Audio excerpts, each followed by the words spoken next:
सूर बोलती शब्दांशी शब्द पाहती रंग स्वरांचे रूप नवे साकारून येई मैत्र से हे शब्द सुरांचे मैत्र से हे शब्द सुरांचे.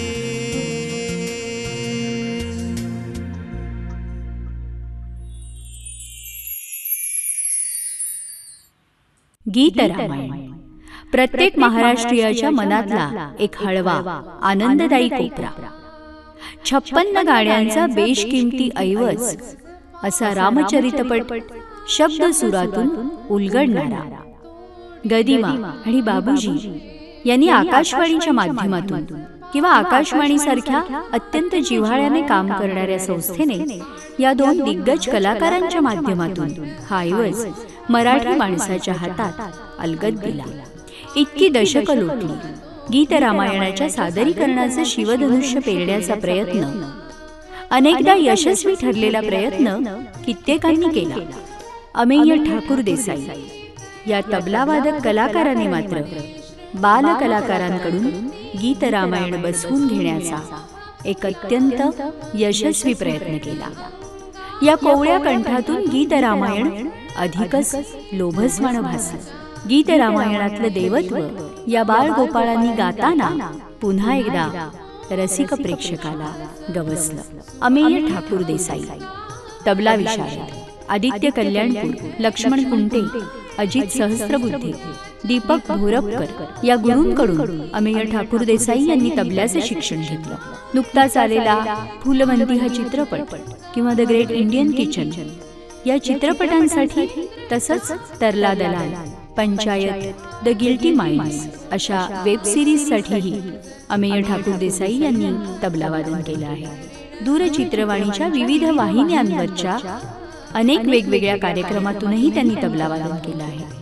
सर्वश्री सुरेश वाडकर, हरिहरन, शौनक अभिषेकी, रवींद्र साठे, अशोक पत्की, कौशल इनामदार, मिलिंद जोशी, मिलिंद इंगळे अशा दिग्गज कलाकारांना त्यांनी साथ केली आहे. 2020 साली अमेय ठाकूर देसाईंनी स्वरसाज म्युझिक अकॅडमीची स्थापना केली. ती मुलांच्या माध्यमातून संगीताचे वैशिष्ट्यपूर्ण आणि वैविध्यपूर्ण प्रयोग करण्यासाठी. त्यातला अत्यंत यशस्वी प्रयत्न म्हणजे अमेय ठाकूर देसाई यांनी बालकलाकारांकडून बसवून घेतलेलं हे गीत रामायण. या कलाकारांनी गायलेल्या गीत रामायणाचा आस्वाद आपण गेले 3 भागात घेतला आहे. आजचा हा चौथा आणि शेवटचा भाग. अमेय ठाकूर देसाई, तुमचं आणि तुमच्या टीमचं, स्वरसाज म्युझिक अकॅडमीचं मनपूर्वक अभिनंदन आणि कौतुक. तुमच्या पुढच्या सांगीतिक वाटचालीसाठी अनेक अनेक शुभेच्छा. दैवजात दुःखे भरता, दैवजात दुःखे भरता, दोषना कुणाचा, पराधीन आहे जगती पुत्र मानवाचा,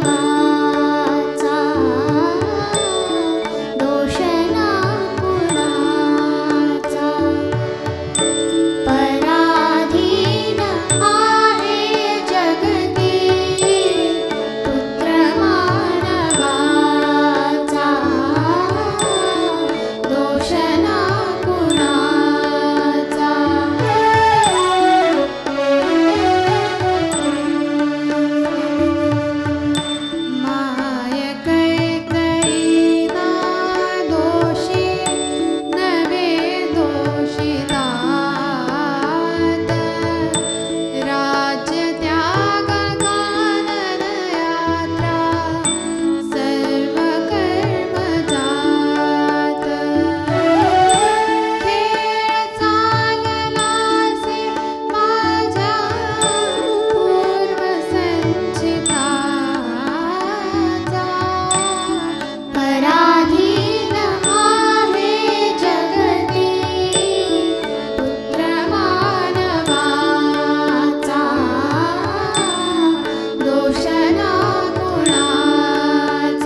नमस्कार रसिको.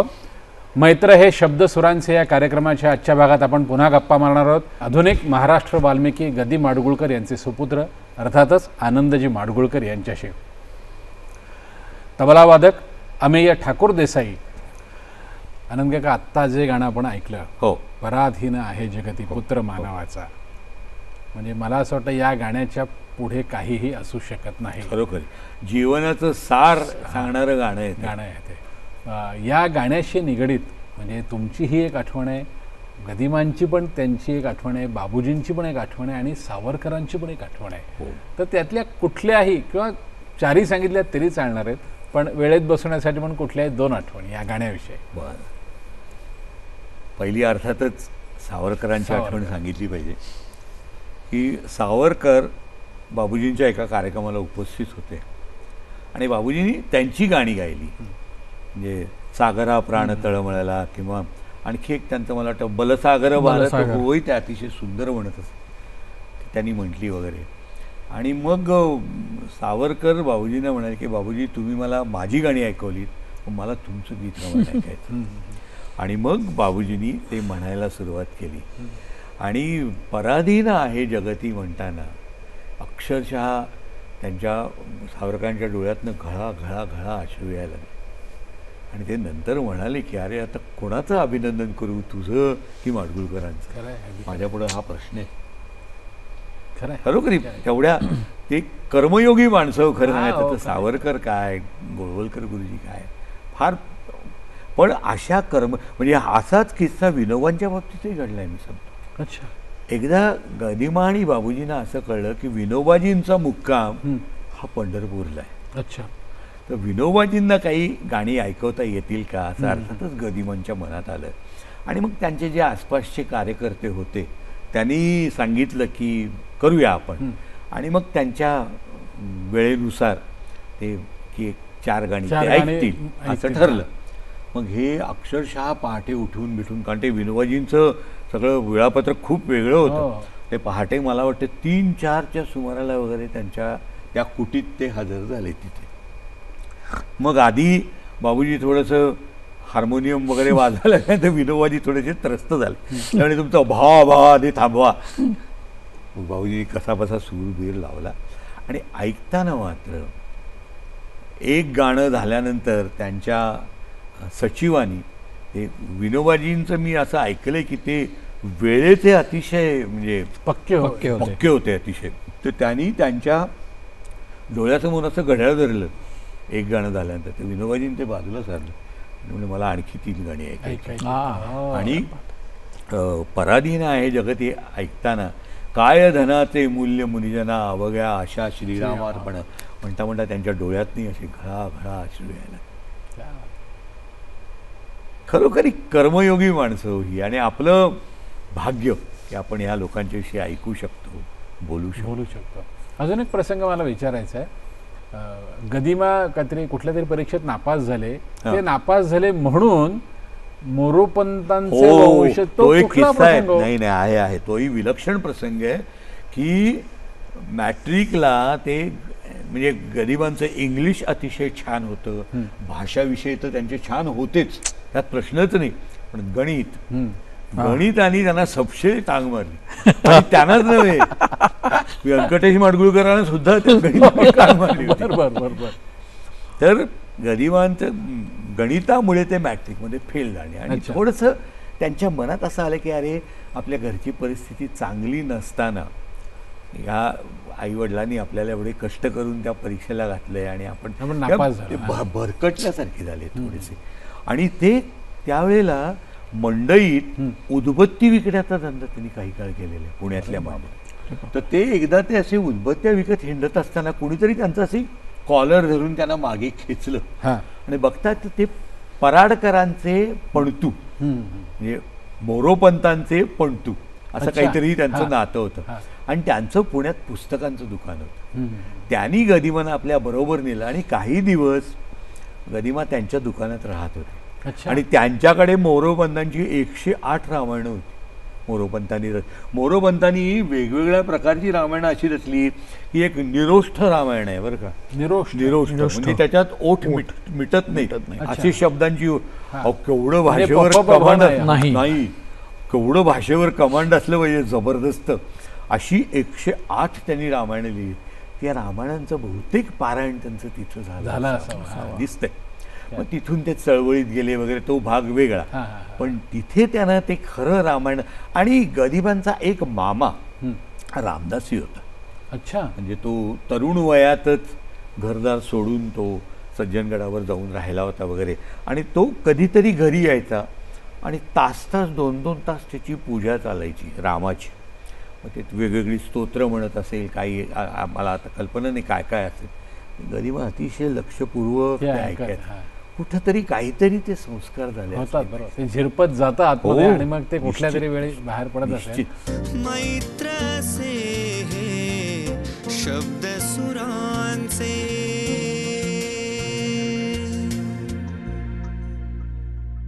आम्ही आत्ता जसं आनंद काकांनी सांगितलं की म्हणजे विनोबा भावेंचा किस्सा असेल, स्वातंत्र्यवीर सावरकरांचा किस्सा असेल, तसे आत्तापर्यंतचे तुमचे किती 7-8 कार्यक्रम झाले? 4 ते 5 कार्यक्रम. हां. मग त्याला असे कोणी अनुभवी कलाकार आले होते का, किंवा त्यांची काय प्रतिक्रिया?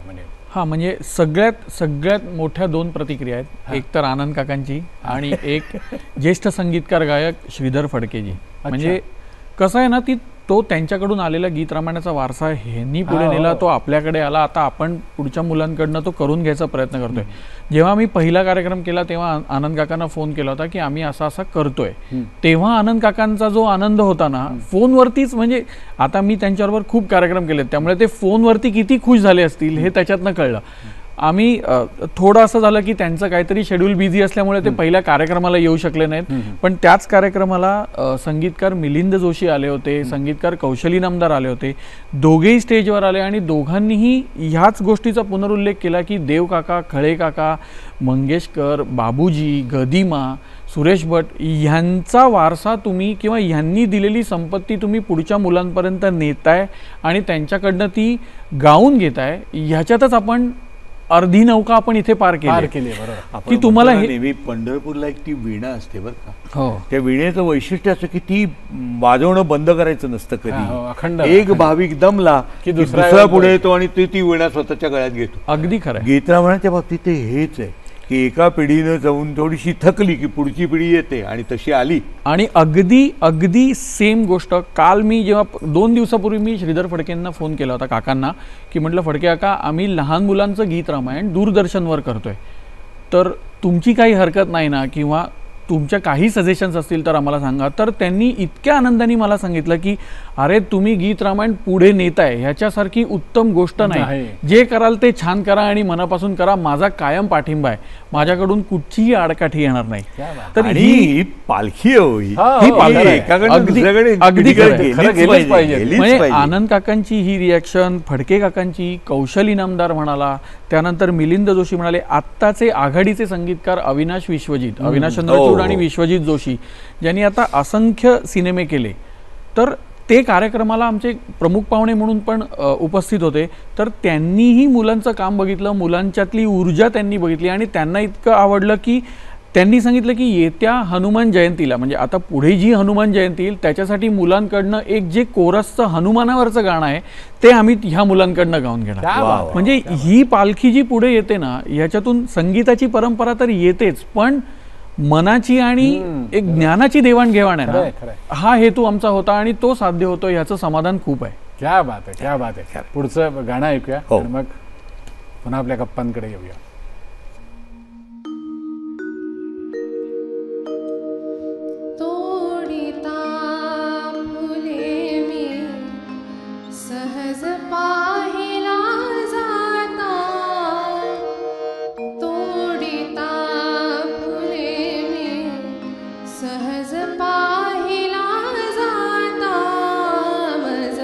आणून द्या तो हरिण अयोध्या नाथ.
काका आत्ता जे आपण गाणं ऐकलं ना, हां. तर तुम्ही मला एकदा सांगितलं होतं कधी निवेदन केलंस या गाण्याचं, तर पुलंची आठवण सांग. वाऱ्यावरची वरातमध्ये म्हणजे मी काम केलंय म्हणून तुम्ही सांगितलं होतं की तो जो एक डायलॉग आहे, बर आता त्या जंगलात सीतामाईला काय करायची होती, हरणाची चोळी, ते या गाण्यावरनं सुचलेला तो किस्सा आहे असं तुम्ही मला सांगितलं होतं. सहज या गाण्यावरनं आठवलं. गीत रामायणाशी निगडीत असं विचारायचं आहे तुम्हाला, तुम्ही देखील खूप कार्यक्रम केलेत. हो. जवळजवळ म्हणजे 800-900 पेक्षा हो. जास्ती कार्यक्रम तुम्ही केलेत. तर ही सगळी गाणी बसवताना बाबूजींचं तुम्हाला कसं मार्गदर्शन लाभलं? खरं सांगायचं ना तर तोही एक किस्सा आहे बरं का. हां. खरं तर गीतरामायण मी अगदी लहानपणापासून ऐकलेलं, पण ते बसवावं असं मला कधीही वाटलं नाही बरं का. कॉलेजमध्ये असताना मी हिंदी गाणी म्हणायचो, अच्छा. रफीची वगैरे. हां. गीतरामायण माझ्या अंगावर खऱ्या अर्थाने चालून आलं ते गदिमा गेल्यानंतर. अच्छा. गदिमा 77मध्ये गेले आणि अक्षरशः मी 2-1 वर्ष नुसतं गीतरामायण ऐकत राहिलो, का कुणास ठाऊक. आणि मग असं वाटलं की आपण हे केलं पाहिजे. मग मी त्याला सुरुवात केली आणि मला अगदी सुरुवातीपासून लोकांचं अतिशय चांगलं प्रोत्साहनही मिळालं. बाबूजींनी रजत महोत्सवात मला 2 मराठी गाणी म्हणायची संधी दिली. म्हणजे गीतरामायणाला 25 वर्ष पूर्ण झाली. ते गदिमा नुकतेच गेले होते 77मध्ये. हा 89मध्ये झालेला महोत्सव होता. त्यात त्यांनी मला 2 गाणी, आणि इथे मला अतिशय अभिमानाने उल्लेख करावासा वाटतो की दूरदर्शन त्यावेळेला ब्लॅक अँड व्हाईट असायचं आणि पुणे सातारा अशा त्या परिसरात दिसायचं. मला दूरदर्शनवरनं गीतरामायणाची जवळजवळ 5 गाणी म्हणण्याची संधी मिळाली. अरे वा, क्या बात आणि आहे. संपूर्ण हां, हो. क्या बात संपूर्ण. आणि मला सगळे अंतर आहे म्हणजे. त्यावेळेला मी ऐकलं होतं दूरदर्शनच्याच लोकांच्याकडनं की त्या 700 पत्र त्या काळात त्यांना आलेली होती त्याची. म्हणजे लोकांना हे आवडलं की ही ॲक्टिव्हिटी, म्हणजे आनंद माडगुळकर या व्यक्तीचं काही त्याच्यात हे नाही, ती ॲक्टिव्हिटी कुणीतरी पुढे चालू ठेवतंय, ही गोष्ट त्यांना अतिशय आवडली होती. क्या बात आहे, क्या बात आहे. अमेयजी, असं मला विचारायचं की वेगवेगळे प्रयोग केले जातात, तर असं कधी मनात येतं का की वेशभूषेसहित गीत रामायण करावं? कारण मागे एकदा तुम्ही सांगितलं होतं आसामच्या डोक्यात आहे म्हणून. हो. गीत रामायणाच्या बाबतीत 2 प्रयोग करायची खूप मनापासून इच्छा आहे. म्हणजे आता खूप विषयांवरती बॅले हा प्रकार होतो, तर आम्हाला गीत रामायण रामायण मुळात रामायण ह्या विषयावर घेऊन एक बॅले करायचा आहे आणि त्याच्यात गीत रामायणाची गाणी घेऊन लाईव्ह म्युझिशियन सकट तो बॅले करायचा आहे, अशी एक मनातली इच्छा आहे. आणि त्या दृष्टीने थोडा अभ्यास चालू केला आहे. बघूया आता ते कसं जमतंय, कधी जमतंय. पण हो, नक्कीच वेशभूषेसकट डान्सेस म्हणजे नृत्य, क्लासिकल शास्त्रीय डान्स घेऊन त्याचा रेफरन्स घेऊन आम्हाला ती करायची इच्छा आहे. ही एक इच्छा आहे. आणि दुसरी म्हणजे जसे आपण लता मंगेशकर, आशा भोसले किंवा मोहम्मद रफी ह्या सगळ्यांचे हिंदी कार्यक्रम जे 100 वादकांच्या ताफ्यामध्ये होताना बघितलेत, तशी एक मनातली इच्छा आहे की गीत रामायण असा साधारण 60 ते 70 वादक घेऊन, ज्याच्यामध्ये व्हायोलिन सेक्शन असेल, 4 तबले असतील, 2 पखवाज असतील, तिकडे 4 गिटारिस्ट असतील, 1 फ्लूट असेल, लाईव्ह व्हायोलिन असेल, सारंगी असेल, लीनते चारुतेसारख्या गाण्याला सारंगी असू शकते, बासरी वाजू शकते, अशा विविध वाद्यांना घेऊन, सतार असेल, संतूर असेल, ही सगळी वाद्य घेऊन एक मोठा, म्हणजे ज्याला आपण ग्रँजर इव्हेंट असं म्हणतो, असा गीत रामायणाचा एक महाकार्यक्रम करायची एक मनापासून इच्छा आहे. आणि तसे प्रयत्न आम्ही नक्की करू, कारण हाच एक मार्ग आहे की आपण त्या काव्य प्रकाराला आपल्याकडनं एक आदरांजली देऊ शकू. क्या बात आहे. ती एक प्रकारची मोठी मानवंदना होऊ शकते की एका मोठ्या ताफ्यासहित हा कार्यक्रम आपण सादर केला. आणि मला आवडेल की आनंद काका, श्रीधर फडके किंवा आणखीन अनेक दिग्गज लोक त्या कार्यक्रमाला उपस्थित असतील आणि त्यांच्या उपस्थितीत आम्हाला कार्यक्रम नक्की करायला आवडेल. आमच्या दृष्टीने तो भाग्याचा क्षण असेल खरं. आणि त्या कार्यक्रमात निवेदकाची गरज भासलीच तर मी आहे, काळजी करू नका. निवेदक आमच्यासाठी एकच असतो. नाही, गमतीचा भाग सोड्या. या निवेदकावरनं मला आठवलं त्या काळी जे निवेदन केलं होतं ते सुद्धा एक जोशीच होते ना, पुरुषोत्तम जोशी त्यांचं नाव. जरा थोडंसं त्यांच्याविषयी ऐकायला आवडेल. त्यांचा म्हणे भारदस्त असा आवाज अतिशय त्यांच्याविषयी ऐकायला आवडेल.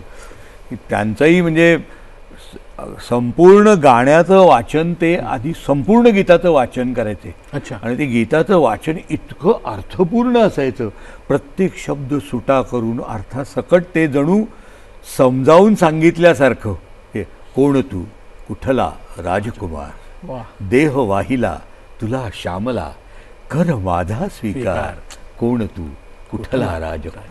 त्या गीतातला भाव त्यांच्या आणि अतिशय परमेश्वरांनी त्यांना उत्तम आवाज दिलेला होता आणि त्याचा छान उपयोग करत असत. क्या बात. पुरुषोत्तम जोशी, सीताकांत लाड ही खरोखरी पुणे आकाशवाणीला मिळालेली म्हणजे काय म्हणायचं त्यांना की त्यांनी उजळून टाकली. ते थोडंसं सीताकांत लाड यांच्याविषयी सीताकांत लाडांची सीताकांत सीताकांत लाड बरं का अतिशय कलासक्त मनुष्य. रादर त्यामुळेच गदिमांची आणि त्यांची मैत्री. म्हणजे मी असं ऐकलंय की मुंबईला जो त्यांचा त्या काळात हिंदू कॉलनीमध्ये फ्लॅट होता, बालगंधर्व त्यांच्याकडे येऊन उतरत असत अनेकदा सीताकांत लाडांच्याकडे. म्हणे सगळ्या कलाकारांशी उत्तम संबंध आणि आकाशवाणीत होते. पुन्हा त्या आता विषय निघाला म्हणून सांगतो, भारताला जेव्हा स्वातंत्र्य मिळालं त्यावेळेला गदिमांचंच एक गाणं मुंबईच्या आकाशवाणीवरून त्या स्वातंत्र्याबद्दल प्रसारित झालं. आणि मग हे मित्र सगळे रात्री जेवायला निघाले. त्यात सीताकांत लाडेही होते आणि त्या स्वातंत्र्य दिनाच्या गर्दीत गदिमांचं पाकिट कोणीतरी मारलं आणि हे एका मोठ्या हॉटेलमध्ये जेवायला गेले होते. नंतर मग सगळ्यांना वर्गणी काढून ते पैसे भरावे लागले. पण सीताकांत लाड अतिशय कलासक्त मनुष्य आणि गदिमांच्यावर ज्याला म्हणतो ना नितांत विश्वास आणि प्रेम. खरं सांगायचं नंतर पुणे आकाशवाणीचे सगळेच त्या काळात कृद दीक्षित नावाचे केंद्राधिकारी होते. ते तर गदिमांना म्हणायचे की तुम्ही आमचे कल्पवृक्ष कवी आहात, तुम्हाला काही सांगा, लावणी पाहिजे का घ्या, भावगीत पाहिजे का दिलं, अशा पद्धतीनं. एक बाळासाहेब ठाकरेंनी गदिमांचं व्यंगचित्र काढलेलं मला आठवते फार पूर्वी मार्मिकमध्ये. आणि ते त्यांनी गदिमांना त्यांनी गणपतीचं रूप दिलेलं होतं बरं का. आणि एका त्यांच्या सर्व हातांमध्ये लेखण्या, एका हाताने फड सांभाळ तुऱ्या लगाला लिहितात, एका लेखणीनं कुशल व रामायण गाती. आणि मग संपादक पुढे उभा आहे म्हणजे बाळासाहेब स्वतः. आणि ते संपादकाला वत्सा तुझ्यासाठी कुठल्या हाताने लिहू. छान असं तो सगळं काय होता. पण लाडांच्यामुळे गीतरामायणाचं खरं ज्याला मी म्हणतो की ती प्रत्यक्षात जी आयडिया आली ती लाडांच्यामुळे आली. गदिमा आणि ते नेहमी फिरायला जात असत लांबवर. कारण गदिमांना फिरण्याची अत्यंत हौस होती, फिरायला जात असत. एकदा बसल्यानंतर म्हणले आमचं केंद्र नवं आहे, आमचं केंद्र लोकप्रिय होईल असा आम्हाला एखादा वर्षभर चालणारा कार्यक्रम द्या की. तर गदिमा आधी नेहमीप्रमाणे मला नाही जमणार, 3 स्क्रिप्ट लिहितोय अमुक. नाही तुम्हीच केलं पाहिजे. जरा कलाकाराचं असतं ना थोडंसं अहंकार सुकवावा लागतो थोडासा. तर ते म्हणले नाही तुम्हीच केलं पाहिजे. रामाची कथा सांगूया. म्हणजे पुण्यात इतके गायक गायिका आहेत, मालतीबाई आहेत, सुधीर फडके आहेत, आपण सगळ्यांना एक एक गाणं देऊ, चांगलं प्रत्येक पात्राला एक गाणं देऊया. नाव काय ठेवायचं? गीत रामायण म्हणा. इतक्या साध्या पद्धतीनं त्याला सुरुवात झालेली आहे आणि ते पुढे झालं. पण खरं सांगू का, त्यांना सुद्धा एवढी कल्पना नसावी, असं काही त्याला विलक्षण रूप नंतर येईल. म्हणजे बाबूजी स्वतः सुद्धा गीतरामायणाच्या लोकप्रियतेने ते स्वतःही थक्क झाले होते खरं सांगायचं.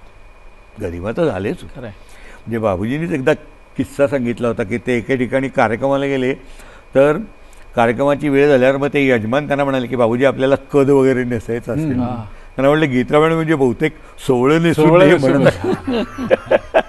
किंवा गदिमांनी आणि मंगळवेडेकरांनी एक ठिकाणी सांगितलंय की एका मुख्याध्यापकांच्या घरी गेले भेट द्यायला म्हणून, तर अक्षरशः दिवाळीत जशी आरास करतात ना तशी केली ती. का तर गीतरामायणकार घरी येणार. क्या बात है, क्या बात. ही लोकांची श्रद्धा. मैत्र से शब्द सुरांचे.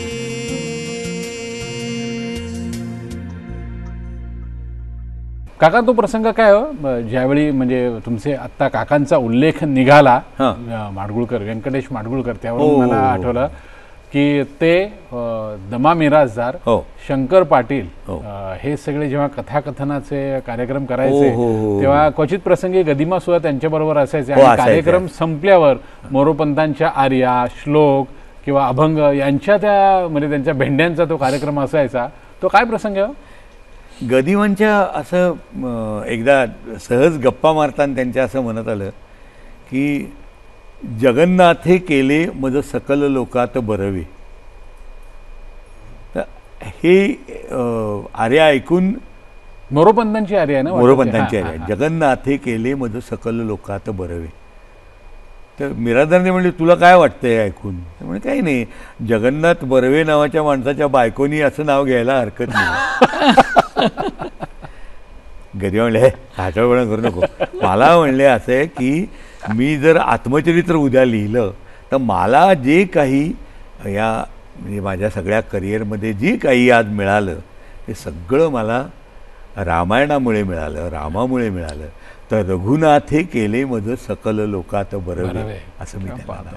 क्या बात आहे, क्या बात आहे. आत्ता म्हणजे गदिमानी असं म्हटलं की आत्मचरित्र जर का लिहिलं पण ते होऊ शकलं नाही. पण मला असं कळलंय तुम्ही त्यांचं चरित्र लिहायला सुरुवात केलेली आहे. मी त्यांचं समग्र चरित्र लिहिण्याचा प्रयत्न थोडंसं काहीतरी त्याविषयी सांगा ना. म्हणजे खूप त्यांच्या आयुष्याचे वेगळे वेगळे टप्पे आहेत असे की म्हणजे सुरुवातीचा अतिशय दारिद्र्यात काढलेलं बालपण, भावंडांसाठी त्यांनी केलेले कष्ट, स्वातंत्र्य चळवळीत त्यांनी घेतलेला भाग, मग सिनेमा धंद्यातली त्यांची म्हणजे गावस्कर किंवा तेंडुलकर काय बॅटिंग करतील अशी त्यांची बॅटिंग होती.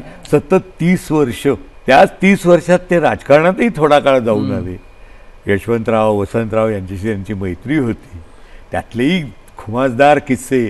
आणि त्याच्यानंतर त्यांना एका दुसाध्य आजाराने ग्रासलं. त्याचाही एक थोडासा मी सांगतो त्या आधारावर सुद्धा त्याने एक इतका अप्रतिम लेख लिहिला होता, हॅलो मिस्टर डेथ नावाचा. अच्छा.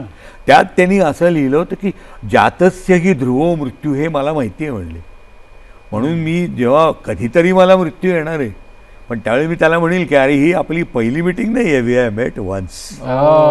क्या बात आहे, क्या बात आहे, क्या बात. तर हे सगळे प्रसंग मी त्यात अतिशय तपशिलानं लिहिण्याचा प्रयत्न करतोय. आत्ता मी त्याच्यावर काही लिमिट घातलेली नाही आहे, पण माझा असा तर्क आहे 1-2 वर्षात पूर्ण होईल ते बहुतेक. क्या बात आहे, क्या बात आहे. आणि ते गदिमांचं चरित्र सुद्धा गीत रामायणासारखंच, ज्याला आपण म्हणतो ना की शब्दांच्या पलीकडे ज्याला आपण म्हणतो एखादी कलाकृती असते तसंच ते व्हावं आणि ते तुमच्याकडनं नक्कीच त्यांना स्मरून मी ते करतोय. यश देणं यशदाता मंगलधाम म्हणतात ना, असं आहे ते. खरंय खरंय खरंय. आम्ही पुढचं जे गाणं सादर करणार आहोत म्हणजे त्या गाण्याविषयी तुमच्याकडे काहीतरी गमतीशीर आठवण आहे म्हणजे ती आधी सांगताय की आधी गाणं ऐकूया आणि नंतर तुम्ही आधी गाणं ऐकूया, बरं मग गंमत सांगतो. जरूर जरूर जरूर. सेतू बांधारे, सेतू बांधारे, सेतू बांधारे, सेतू बांधारे, सेतू बांधारे सागरी, सेतू बांधारे सागरी, सेतू बांधारे सागरी, सियावर रामचंद्र की जय. सेतू बांधारे, सेतू बांधारे, सेतू बांधारे, सेतू बांधारे, सेतू बांधारे सागरी, सेतू बांधारे सागरी, सेतू बांधारे सागरी,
आता विघ्नेश बघितलं, सेतू बांधारे एवढी 18 मुलांची ही टीम गाते.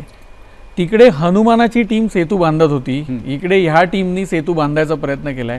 ह्याच्यामध्ये काही मुलं अशी पण आहेत की जी हार्डली क्लासला यायला लागलेत किंवा गाणं शिकायला सुरुवात केली आहे आणि त्यांना 4 महिने झालेत, पण त्यांच्या पालकांचा आणि त्यांच्या मुलांचा हट्ट होता की आम्हाला गीत रामायणात काहीतरी भाग घ्यायचा आहे. म्हणजे तिथे खारीचा वाटा होता, इथे त्यांनी कोरसमध्ये खारीचा वाटा दिलाय.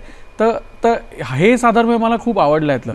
आणि अतिशय एक विनोदी प्रसंग असा म्हणजे आम्ही गीत रामायण 2 दिवसांचा एका माझ्या मित्राचा कार्यक्रम करत होतो. 56 गाणी 2 दिवस कार्यक्रम गडकरी रंगायतन थिएटरला, आणि ज्येष्ठ गायक रवींद्र साठे गायला होते. आणि सेतू बांधारे हे गाणं सुरू झालं आणि त्या गाण्यावरती नाच होता. तर ती वांद्रं सगळी माकडं उड्या मारतायत, सेतू बांधतायत, दगड फेकतायत वगैरे असं. आणि जसं ते गाणं संपत आलं तर क्लायमॅक्ससाठी त्यांनी लाईट ऑफ केले. आणि लाईट ऑफ केल्यानंतर जेव्हा पुढच्या गाण्यासाठी आणि निवेदनासाठी परत स्टेजचे लाईट ऑन झाले तेव्हा एक वानर चुकला होता, रस्ता चुकला होता आणि त्याला विंगेतनं बाहेर नाही जाता आलं. तर ते साठे काकांच्या समोर आलं आणि साठे काका म्हणाले की अरे हे इथे कसे, ह्यांनी जायला हवं ना, जायला पाहिजे. बरोबर. तर साठे काका म्हणाले की कदाचित माझ्या हाते या वांद्राला मी सेतूपर्यंत नेतो असं म्हणून त्यांनी त्याला विंगेतनं सोडून ते पुन्हा येऊन गायला बसले. इतका विनोदी प्रसंग. पण साठे काकांसारखा ज्येष्ठ गायक त्यांनी ते इतक्या छान प्रकारे ती गोष्ट हाताळली. तर अशा खूप छोट्या आणि मोठ्या गमती जमती होतात. आणि सेतू बांधारेची गंमत आमच्या कायम सगळ्या वादकांच्या लक्षात राहण्यासारखी आहे. क्या बात आहे. मला आता रवींद्र साठ्यांचा विषय, रवींद्र माझाही अतिशय चांगला मित्र. रवींद्रची एक आठवण सांगण्यासारखी आहे की आम्ही गीत रामायणाचा सुवर्ण महोत्सव साजरा केला 2005 मध्ये पुण्यात. आणि त्याला रवीनं हे गाणं म्हटलं होतं, पराधीना आहे जगती पुत्र मानवाचा. आणि ते गाणं संपल्यानंतर एक प्रेक्षक, मी त्या कार्यक्रमाचं संपूर्ण निवेदन आणि काही गाणी म्हटली होती, एक चिठी घेऊन आला माझ्याकडे आणि ती वाचावी अशी त्यांनी विनंती केली. तर मला शक्यतो ही गोष्ट आवडत नाही कारण प्रेक्षकांचा रसभंग होतो, पण ती चिठी वाचली आणि ती इतकी विलक्षण होती. तर त्या प्रेक्षकांनी कोल्हापूरला त्याचे वडील की जे अर्धांग वायुनी अंथरुणाला खिळलेले होते त्यांना मोबाईल फोनवरनं ते संपूर्ण गाणं ऐकवलं बरं का, रवींद्र साठे गात असलेला. आणि ते गाणं ऐकून झाल्यानंतर रामाला वंदन करण्यासाठी म्हणून ते उठून उभे राहिले आणि त्यांनी नमस्कार केला. हे खरं मी थक्क झालो. म्हणजे आपण म्हणतो ना कलियुगात चमत्कार घडत नाहीत, हा चमत्कारच आहे. विघ्नेश, ह्याच कार्यक्रमात आम्ही जो केला, रवींद्र साठे काका लीनते चारुते सीते गात असताना अख्खं थिएटर पाणावलेल्या डोळ्यांनी, डोळ्यातनं पाणी आलेलं आम्ही पाहिलंय लोकांच्या. म्हणजे इतकं लोकांच्या मनामनात गीत रामायण आहे आत्ता सुद्धा. काका, म्हणजे गदिमांमध्ये जो लेखक होता, पटकथाकार होता, त्याचा फायदा गीत रामायण लिहिताना वेळोवेळी झालाय असं तुम्ही म्हणताय. आणि ते काय की शेवटची 4 गाणी लिहिताना तर झाला. फार गमतीशीर किस्सा आहे बरं का, की गीत रामायणाचं मूळ प्रोजेक्ट हे एका वर्षाचं होतं. हे 52 गाणी, दर आठवड्याला एक गाणं. 52वं गाणं गदिमांनी लिहिलं, त्रिवार जय जयकार रामा त्रिवार. बाबूजींनी त्याला भैरवीत चाल बांधली आणि ते झालं रेकॉर्डिंग वगैरे. आणि खुश झालं की अरे वा, भलं मोठं प्रोजेक्ट एकदाचं पार पडलं आपल्या हातून. तेवढ्यात आकाशवाणीचे अधिकारी तिथं दत्त म्हणून आले. ते म्हणले अहो तसं नाही आहे, अधिक महिना येतोय तेव्हा 4 गाणी आणखी पाहिजे. आता प्रॉब्लेम असा झाला की ऑलरेडी तुम्ही कथेचा समारोप केलेला होता, तो त्याचा सुरुवात कशी करायची पुन्हा. मला असं वाटतं की इथे गदिमांच्यातला नकळत, मी त्यांनी ते बुद्ध्या केलं की नाही हे मी नाही सांगू शकणार. त्यांनी काय गंमत केली माहिती का, पुढचं जे गाणं लिहिलं त्याने हनुमंताच्या तोंडी टाकलं. आणि त्या गाण्यात रामाच्या कथेचा जो कंटेंट आहे त्याचा अजिबात उल्लेख नाहीये. ते एक साधं भक्तिगीत आहे फक्त, छानपैकी. म्हणजे रामकथेला जे अमरत्व प्राप्त झालंय ते कसं प्राप्त झालंय याच्याबद्दल हनुमंत सांगतोय, एवढाच त्या गाण्याचा मतितार्थ आहे. गदिमांनी गाणं हे अशा करता लिहिलं असावं की मागची कथा कुठे सोडली आहे हे लक्षात राहू नये आणि पुढची कथा नीट सुरू करता. इथे मला असं वाटतं की त्यांच्यातला पटकथाकार कुठेतरी कामाला लागला असावा. क्या बात आहे. आणि एकमेव गाण्यासाठी भारतरत्न लता मंगेशकर आल्या होत्या, तो काय प्रसंग आहे? ती गंमत आहे. सुरुवातीला खरं तर ज्या वेळेला गीतरामायण करायचं ठरलं आकाशवाणीनं, तेव्हा पहिली पसंती अर्थातच लताबाई नव्हती. तेव्हा तर हे काय आपण काय बोलणार त्यांच्याविषयी, पण त्यावेळेला येऊ शकल्या नाहीत. म्हणजे एकदा तर अगदी असं झालं की आकाशवाणीचे अधिकारी पुणे स्टेशनवर हार तुरे गुच्छ वगैरे घेऊन हजर होते, पण त्या आल्या नाहीत. काय आता माहिती नाही काही कल्पना, त्या आल्या नाहीत. त्यामुळे मग माणिकबाईंनी बरीचशी गाणी म्हटली. आणि मग एक अशी गोष्ट झाली की ही जी 4 गाणी नवीन करायची होती त्यातलं जे डोहाळ्याचं गाणं होतं ते अर्थातच माणिकबाईंना दिलं. आणि त्यावेळेला माणिकबाई खरोखरीच प्रेग्नंट होते. अच्छा, बरं का. त्यामुळे खरोखरीच त्या अवस्थेचा गोडवा त्या गाण्यात त्यांच्या आवाजात उतरला माणिकबाईंच्या.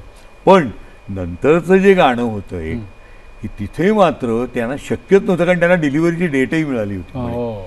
मग आता कुणाला बोलवायचं. गदिमांनी गाणं लिहिलं सीतेचं आणि बाबूजींना दाखवलं. आणि गदिमांनी स्वतः त्यांच्या एका लेखात म्हणले की बाबूजी जर खुश असले ना ते मला महाराज म्हणायचे. महाराज, हां महाराज, इस गाने के लिए लता चाहिए, लता. तर गदिमा म्हणले लेकिन वो आएगी नहीं. क्यों? इतिहास सांगतोय ना म्हणाले, म्हणजे कारण मागच्या गाड्यांचं मी आणतो. आणि यावेळेला बाबूजींनी शब्द टाकला आणि लताबाईंनी ऐकला. आणि मिराजदारांनी लिहिलंय ते त्यावेळेला स्टाफ आर्टिस्ट वगैरे होते आकाशवाणीचे. ते म्हणले त्या दिवशी स्टुडिओत इतका बंदोबस्त होता की आमच्यासारख्या सटरफटर लोकांना स्टुडिओकडे फिरकायची सुद्धा परवानगी नव्हती. लताबाई एखाद्या सम्राज्ञीच्या दिमाखात आल्या, ते गाणं गाऊन गेल्या. नंतर आम्हाला ते गाणं ऐकायला मिळालं की अप्रतिम पद्धतीनं कधी त्यांनी ग्रास पेलन, कधी खरोखरी अशी माणसं पुन्हा होणार नाहीत. मी सांगतो ना, क्या बात आहे, क्या बात आहे. गीत रामायण हा म्हणजे तुमच्यासाठीच असं नाही तर सर्व रसिकांसाठी न संपणारा विषय आहे. कितीही बोला, कितीही बोला, कितीही बोला, तुम्ही त्यावर म्हणजे काय म्हणतो आपण समाधान न होणं असा विषय आहे. आणि म्हणूनच गीतरामायणाची गंमत आहे की जिथून गीतरामायण सुरू होतं तिथं ते संपतं, तिथून पुन्हा सुरू होतं. गीतरामायण संपत नाही, रामायणही संपत नाही. खरंय खरंय. म्हणूनच ते इतके दिवस चालू राहिलं आणि असंच पुढे चालू राहणार. क्या बात आहे, क्या बात आहे. कार्यक्रमाची सांगता अर्थातच गा बाळानो श्रीरामायण. रघुरायाच्या नगरी जाऊन, रघुरायाच्या नगरी जाऊन, गा बाळानो श्रीरामायण, गा बाळानो श्रीरामायण, गा बाळानो श्रीरामायण, गा बाळानो श्रीरामायण.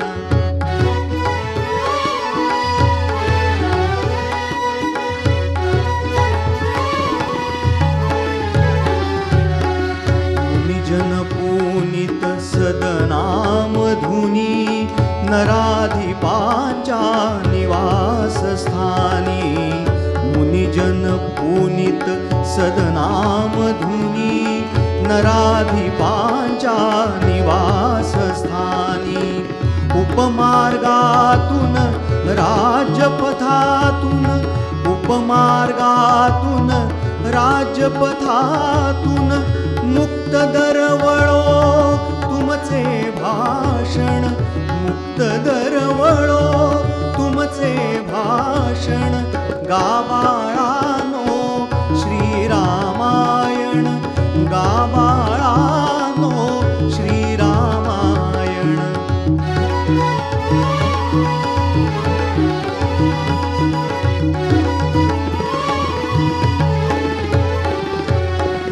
नगरी लाभता लोकमान्यता, जाईल वार्ता श्री रघुनाथा.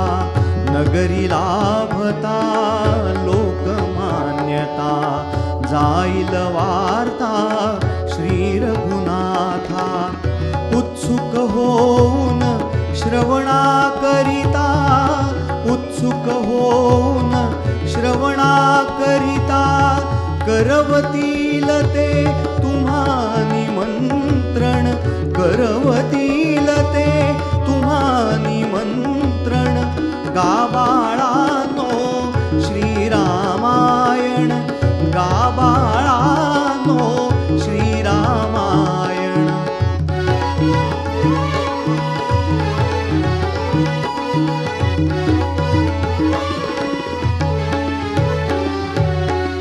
नका सांगू रे नाम ग्रामवा,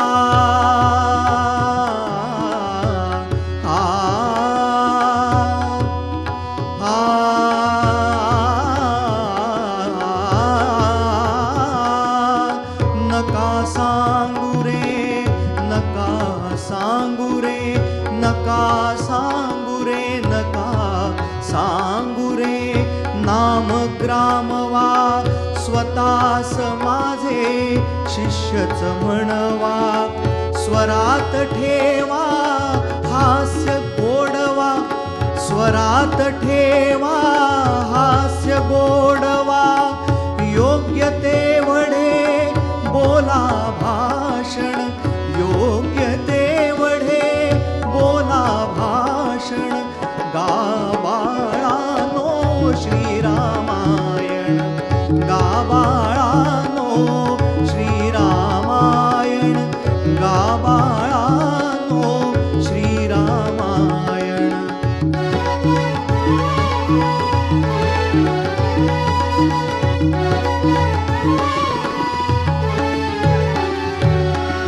नच स्वीकारा धना कांचना, नको दान रे नको दक्षिणा.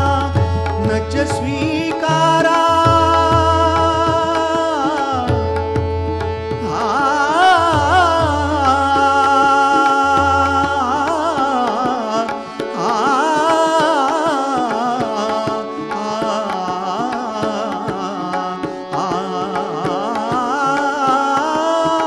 नच स्वीकारा